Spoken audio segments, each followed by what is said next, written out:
Are you ready for some science? I'm ready for McSalinger science. Yeah!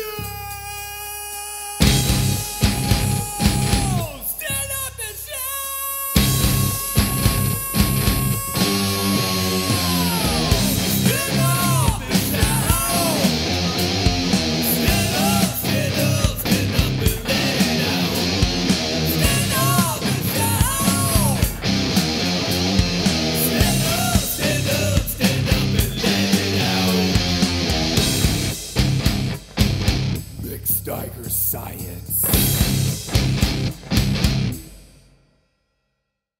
Welcome back, Steigerites, to another exciting episode of McSalinger Science, McSalinger science. featuring your hosts Jensteiger.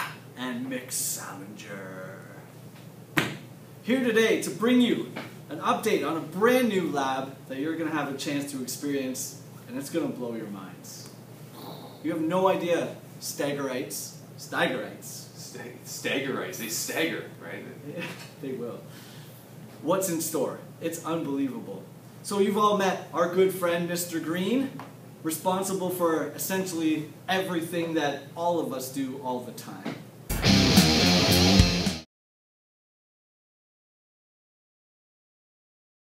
We're going to take an opportunity to look more closely through a microscope at Mr. Green in action by looking at pond water scum. Oh, scum. All those characteristics of living things. 7 of them, all within the realm of Mr. Green. So really what we're here today is to introduce the fact that we're going to be doing a pond water study, looking for microorganisms, living things that are too small for you and I to see without the aid of a microscope. And really we're going to look to see several of the characteristics of living things happening right before our eyes. We'd really like to focus on movement. In which case, we're hoping to document how single-celled organisms are able to use cilia, Hair, flagella, tail, and pseudopodia fake feet. to get around. Also, we're hoping to see them nutritioning? Eating. Yeah. Being nutritious. Evidence of nutrition, just like you. Make Mr. Windover proud. How are they feeding? And lastly, we're hoping to see some response or reaction to stimuli. How do they react to other organisms in the pond water scum? That's what we'll be doing. Alright, so right now we first need to prepare a wet mount for our lab. So I got to move the beautiful Tim's coffee here. So I have my nice slide. I'll zoom it in. Good old zoom. That is a nice slide, Jensteiger. It's very nice. There's a little bit of a gloss there, but I'll move it over here. And we got our disgusting pond water sample here.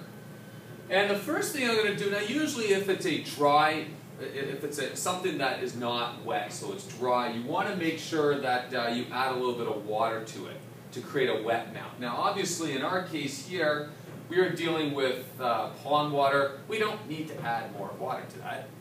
So basically I'm just going to now grab a nice little bit of gookiness, because you want the gook, right? That is the scientific term, of course. Now I know it's gross, but to hurry up this process, I'm just going to use my hands here and take a piece of and put it down as such on this slide. You really want to get the green matter on the slide, is that correct? Yeah, all that nice algae stuff. And then you want to try and get, I'm going to try and get to the bottom of this container here and try with my pipette, try and soak up some of that gook area at the bottom and then soak it up a little bit. Okay, so now I got my sample there, as you can see, right there. And now I got my nice cover slip. And you want to make sure when you put your cover slip on the slide, you want to avoid air bubbles. As you probably have already experienced looking at samples in the microscope, you probably see air bubbles when you look through the microscope at a sample. Chances are you're probably mistaken that for something else, when really it's just an air bubble. We want to try to avoid that.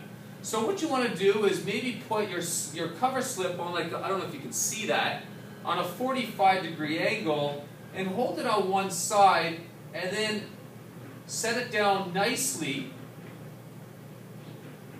right on the slide. You can see around here there's still a little bit of air, but not much air bubbles around the specimen that we're going to be looking at. And you want to make sure if there's any excessive amounts of water around your cover slip, you want to absorb that. And that's it. Our slide is ready. We're ready to see and find some extravagant microorganisms.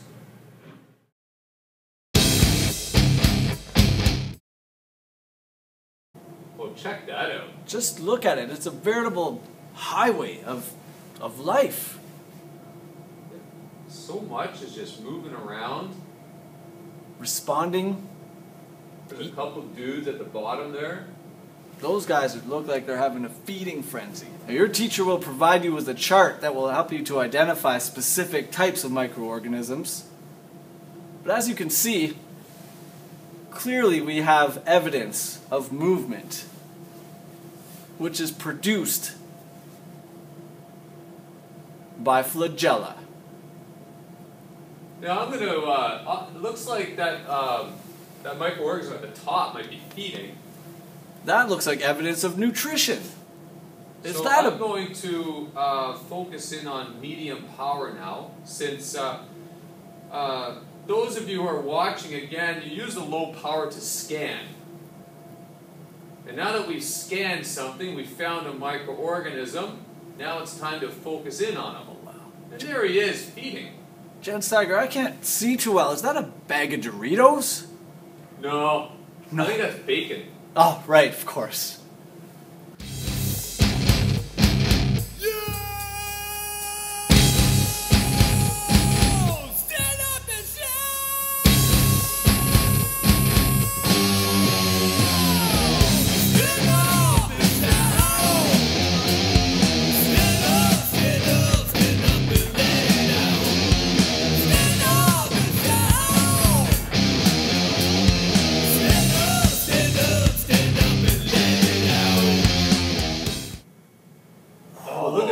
He's trapped. Whoa. This guy is trapped. He's freaking out. That's a reaction to stimuli. Wow. Look at him. Oh, I see a couple little... Is that like a stentor? I think I found a stentor. What do you think? I was just thinking it's important to note that all this green matter is algae, and that too is alive. It's just harder for us to witness the characteristics of living things in action.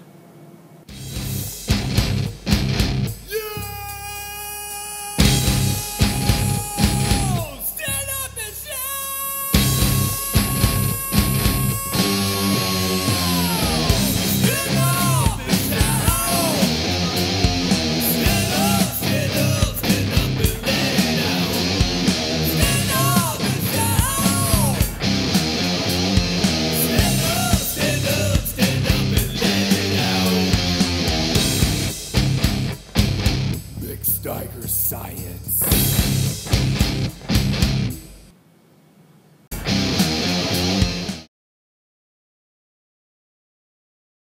Well, Steigerites, in conclusion, beyond the study of the characteristics of living things and Mr. Green that you'll witness, we're also going to put an emphasis on accurately drawing your field of view. Okay? Referring to the criteria and making sure that your drawings reflect what you're actually seeing in that microscope. microscopic field of view.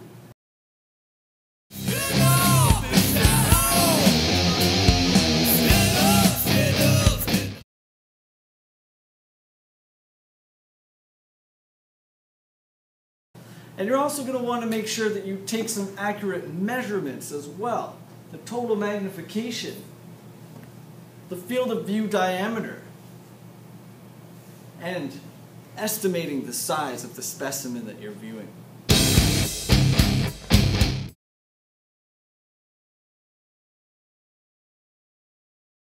And till next time, stay fit. No, that's... Oh, body break. Yeah, that's body break. What's our slogan? Stand up and shout. Don't forget that McSalinger Science is where science and metal unite as one.